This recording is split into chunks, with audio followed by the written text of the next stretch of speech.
À la fois fiable et durable, le transport ferroviaire est plus moderne que jamais. À Genève, des entreprises plus que centenaires innovent chaque jour pour faire avancer le monde. Leader dans le secteur, elles fabriquent des transformateurs ou des disjoncteurs que l'on retrouve ensuite dans les trains aux quatre coins du globe. Le train à Genève, c'est aussi un hub du réseau ferroviaire national où les CFF mènent d'importants travaux en vue de l'agrandissement de la gare Cornavin. Monté à bord d'un monde sous haute tension, conduit par l'industrie genevoise.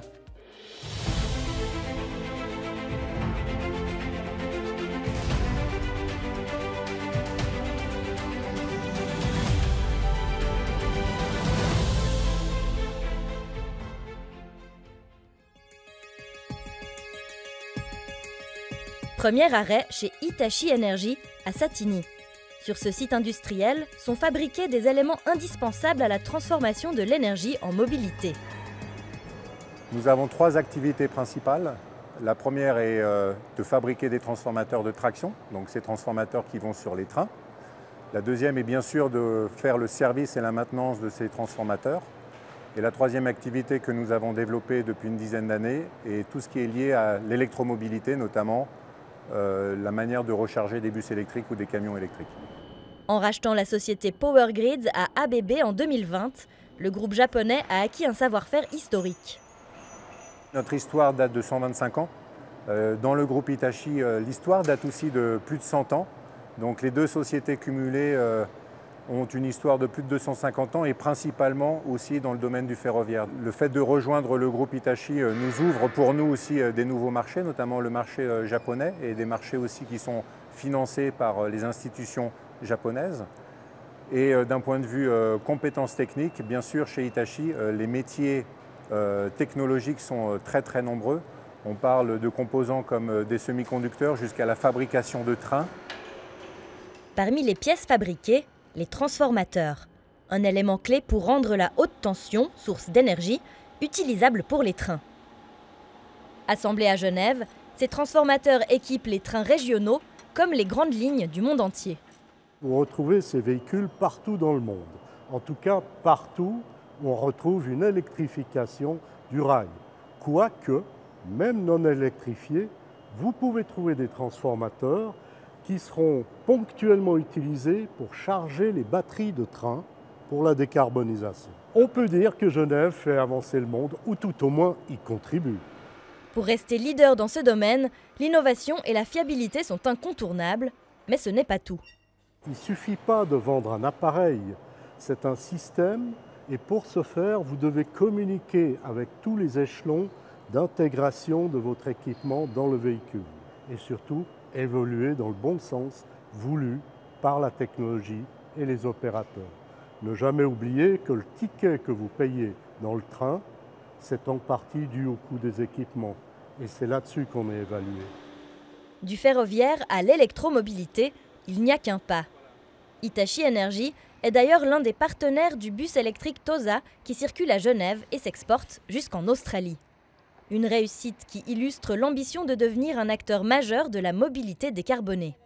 La mobilité est un sujet très important pour Hitachi, mais surtout la mobilité durable. Hitachi a aujourd'hui à peu près 900 sociétés qui sont entre guillemets indépendantes. Et aujourd'hui, notre portefeuille pour servir le marché de la mobilité est très fragmenté. Donc on essaie de l'harmoniser pour pouvoir mieux servir nos clients et d'amener des nouvelles technologies sur le marché qui nous permettront de devenir vraiment ce numéro 1.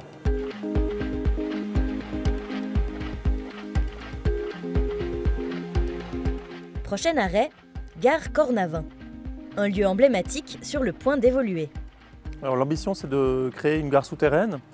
Donc on va creuser pour pouvoir construire un quai et deux voies en souterrain, en dessous des quais actuels de la gare Cornavin, avec deux tunnels d'accès, un tunnel côté Lausanne et puis un tunnel qui ira en direction de l'aéroport. Et en amont de cette gare souterraine, il y a divers travaux qui sont effectués, dont cette paralysie de la gare Cornavin en novembre dernier, pour une raison bien précise. Que s'est-il passé? Oui, alors avant de creuser, on fait tout ce qu'on peut en surface pour préparer le chantier de la gare souterraine. C'est des grands travaux qui coûtent à peu près 300 millions de francs. Et notamment, effectivement, on a changé en fait, le cerveau de la gare de Genève, c'est-à-dire ce qu'on appelle le poste d'enclenchement. C'est-à-dire c'est un centre de contrôle qui va gérer tous les aiguillages, tous les signaux, toute la circulation en gare. sachant qu'à Genève, on a le plus grand centre de contrôle ferroviaire en Suisse, qui contrôle à peu près 1500 éléments, signaux, aiguillages, etc. Et à Montbriand, les CFF ont achevé d'autres travaux d'ampleur. Alors, Monsieur Brunner, bonjour. Vous nous avez donné rendez-vous ici, dans ce lieu. Où sommes-nous? Et expliquez-nous, que fait-on ici? Nous sommes dans le centre d'entretien de Montbriand. Ce centre d'entretien vient d'ouvrir. Il a été mis en service le 3 février de cette année. Ce centre d'entretien est un centre de maintenance pour les trains. On entretient principalement les Léman Express, tous les véhicules de la flotte CFF du Léman Express, pour la partie maintenance, pour la partie des réparations également. En termes de chiffres, ce centre d'entretien, ça représente quoi? Alors, ce centre d'entretien, c'est 3000 m² dédiés à la maintenance. C'est également 30 trains qui sont entretenus par semaine, 15 collaborateurs qui travaillent sur le site quasi en permanence et on travaille en 3-8, donc 2 jours, d'après-midi et de nuit. Donc ce lieu, au fond, il est toujours en train de fourmiller, entre guillemets, on travaille toujours H24 ici. Tout à fait, si on passe à côté, on verra toujours de la lumière dans ce centre d'entretien, c'est juste. Ouais. Alors ici, on est sous des trains que les Genevois connaissent bien, c'est les trains du Léman Express. Ils font tous halte ici pour être entretenus. Tous les trains du Léman Express qui appartiennent au CFF sont entretenus ici. On réalise l'intégralité des contrôles de sécurité sous le train, à l'intérieur du train, sur les portes également. On fait des contrôles de maintenance aussi pour la partie confort, la climatisation, comme vous avez pu voir, et également les WC. Et en Suisse, on a une règle d'or, c'est la minutie. Rien n'est laissé au hasard. Comment on s'y prend? Les trains viennent pour un bloc de 4 heures. Durant ces 4 heures, on fait toutes les activités de réparation, d'entretien, de nettoyage, également de contrôle de sécurité. Chaque activité est actée, chaque activité a un certain nombre de minutes pour le réaliser et tout est optimisé. Si on prend une minute de plus, que se passe-t-il? Alors si on n'a pas réussi à faire toutes les activités qui concernent la sécurité, eh bien, le train ne repartira pas en service commercial, il sera arrêté jusqu'à ce qu'on ait pu régler tous les points, éventuellement les problèmes qu'on aurait détectés. Et ensuite seulement il pourra être à nouveau mis en service. J'imagine que tout a été pensé en réfléchissant à la gare souterraine de Cornavin. Les capacités ont été augmentées? Alors, les capacités n'ont pas été exactement augmentées, elles ont été transformées. Aujourd'hui, on a plus de capacités pour le trafic régional, on en a parlé en l'occurrence pour le Léman Express. Et surtout, ce dépôt a été conçu parce qu'on a dû libérer de l'espace pour la réalisation des travaux de la future gare souterraine. On dit souvent que le ferroviaire est vieux comme le monde et pourtant, vous qui êtes dans ce monde-là depuis une quinzaine d'années, est-ce qu'on y voit une innovation constante ou on stagne un peu? Il y a principalement une chose, c'est la digitalisation. Aujourd'hui, on a énormément de télémétrie dans les véhicules. On peut identifier des défauts à distance, ce qu'on ne pouvait pas faire même il y a 10 ans en arrière. Ça nous aide énormément pour pouvoir détecter les problèmes, préparer le personnel pour avoir les bonnes compétences, préparer le matériel également et puis prévoir aussi une place pour pouvoir faire la réparation le plus rapidement possible. Et selon vous, les trains de demain, ils ressembleront à quoi? Les trains de demain, ils seront autonomes avec énormément de capacité d'adaptabilité et puis encore moins énergivores. Dernier arrêt à la société Sécheron SA. Si l'entreprise a quitté le quartier où elle a été fondée en 1879, elle valorise une expertise plus que centenaire. Sécheron est une société historique qui est née au début de l'électrification du monde, où Sécheron a travaillé sur le premier funiculaire électrique de Suisse, Bürgenstock, ou au premier tramway en France, ou bien au chemin de fer électrique du Salève. Nous avons continué à travailler dans le domaine ferroviaire avec l'électrification des chemins de fer suisses après la Première Guerre mondiale, sans oublier le travail important qui a été fait aussi à partir des années 30 sur les alternateurs et les transformateurs de puissance qui ont permis d'équiper des centrales comme la Grande Xance par exemple, ou bien la centrale de Verbois des SIG. Aujourd'hui, le siège de l'entreprise implantée à Satigny emploie plus de 270 collaborateurs. Nos équipes produisent, montent et testent les appareillages avant leur mise en service. Nous avons ensuite la recherche et développement où nos ingénieurs travaillent sur les technologies de demain. Nous avons un laboratoire qui nous permet de tester et valider les nouveaux designs. Le ferroviaire, c'est au cœur de notre métier. Cela représente environ plus que 80% de nos activités. Sécheron est actif sur le marché de niche des disjoncteurs à courant continu, un secteur pointu et très exigeant. Sécheron est leader des disjoncteurs ultra rapides de traction, c'est notre produit phare.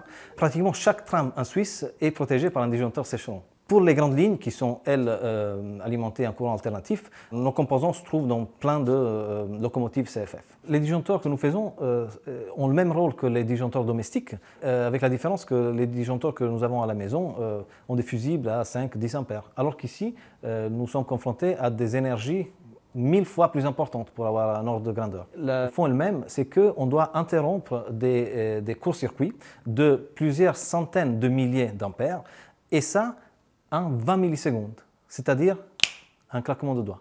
Un savoir-faire reconnu qui s'exporte dans le monde entier.